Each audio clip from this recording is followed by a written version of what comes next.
I want to buy your house.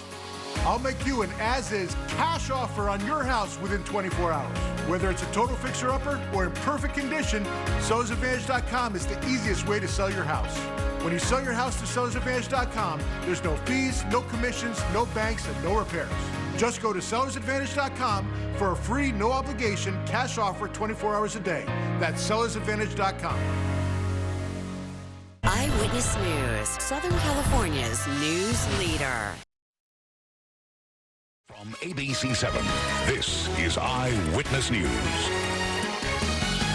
You're watching Eyewitness News at 11:30, live on ABC 7, Hulu, and wherever you stream. I'm Giovanna Lotta. And I'm Philip Palmer. It's going to be hot. In fact, Brianna, it kind of already is. It is already very warm out there, that is for sure, even along for some of the beaches as well. So you can't escape the heat here in Malibu. It's about 85 degrees, but it's feeling nicer than some other spots like the valleys and Inland Empire, that's for sure. It's about 90 degrees over into Burbank already. We've got the excessive heat warnings, heat advisories in place through tomorrow night. Temperatures are beginning to drop off a little bit now. Barely noticeable today, a bit more tomorrow, and then we'll see a bigger cool down later this week on Thursday. But we're already seeing some mid-90s too for some of the valleys, the Inland Empire, and it's getting very hot into Palm Springs already. That's where we're seeing some very dangerous heat. It is 109 degrees already. The coastline warm as well, 79 in Redondo and Huntington Beach. We've got 86 in Long Beach right now and 80 in Santa Monica. So it's definitely warming up. 95 Pasadena, same for Covina.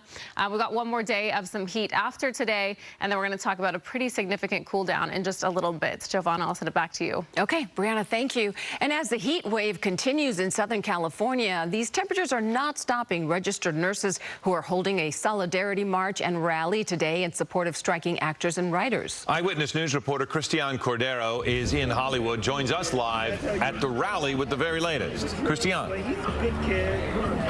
Yeah, Philip, Giovanna, we have seen the blue from the WGA, the yellow from SAG-AFTRA, and today sprinkled in is a whole lot of red from that nurses union that says this fight is theirs too. The joint statement that they're trying to make today focuses particularly on artificial intelligence. At the negotiating table, SAG and the WGA have been pushing for guarantees preventing, for example, their likeness from being used repeatedly. The issues look a little bit different for nurses, of course, but the solidarity is happening at an inflection point in both industries. Both know technology is here to stay, but want to be clear that it can't replace the humans. We spoke with the California Nurses Association president just a few minutes ago, who helped explain where these unions have found common ground.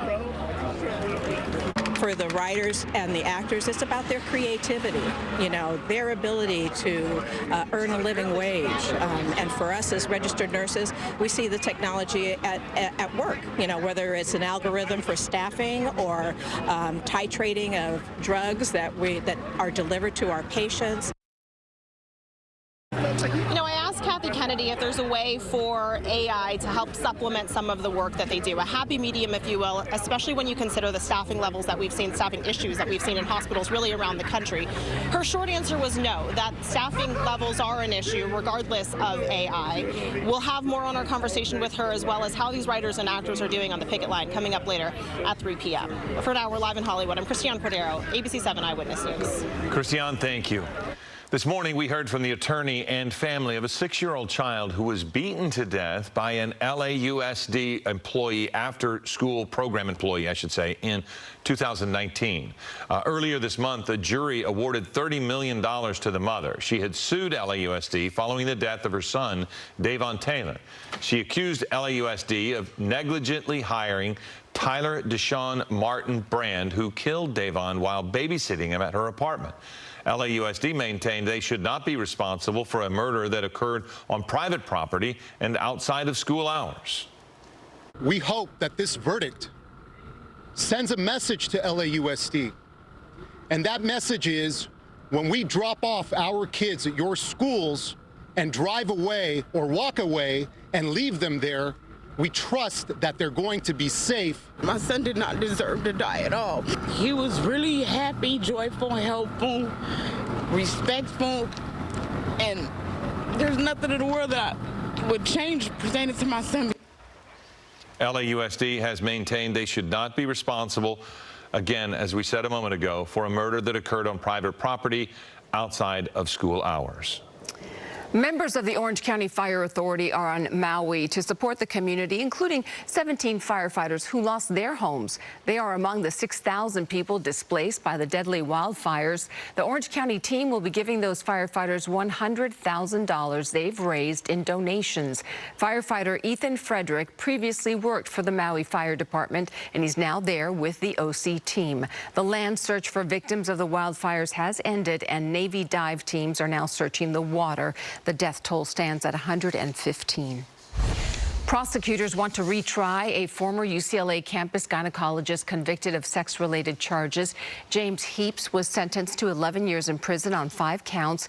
He was acquitted of 7 counts involving 2 other patients. The jury deadlocked on 9 other counts, which could lead to a retrial.